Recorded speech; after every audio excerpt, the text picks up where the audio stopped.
আমরা তো বাংলাই বলছি, পার্লামেন্টে আমাদের দলীয় নির্দেশ, আমরা বাংলাতেই বলছি।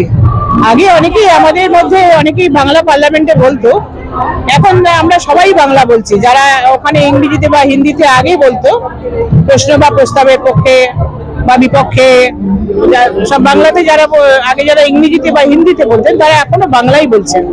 আমরা সবাই দলীয় নির্দেশ মেনে বাংলাই বলছি। নির্বাচন কমিশনকে হাতিয়ার করে গিয়ে এবার বিজেপি নির্বাচন করাতে চেষ্টা করছে। আসলে দু একটা স্টেটে নির্বাচন কমিশনকে হাতিয়ার করে যে ওরা জিতেছে, মানুষের ভোটে এরা জেতেনি। তাই জন্য এরা চেষ্টা করছে বাংলাও যদি কিছু ভোট কমিয়ে দেওয়া যায় তাহলে ওরা জিতবে বলে ওরা আশা রাখছে। সেগুড়ে বালি যে উন্নয়ন মমতা বন্দ্যোপাধ্যায় করেছেন মানুষের জন্য, সর্বস্তরের মহিলা এবং সর্বস্তরের মানুষের জন্য, সব পেশার মানুষের জন্য, জাতি ধর্ম নির্বিশেষে মানুষের জন্য, সুতরাং সেখানে আগামী নির্বাচনে 2026-এও দেখবেন বিপুল ভোটে, বিপুল আরো বেশি সংখ্যা আসন নিয়ে মমতা বন্দ্যোপাধ্যায় চতুর্থবারের জন্য মুখ্যমন্ত্রী হবেন।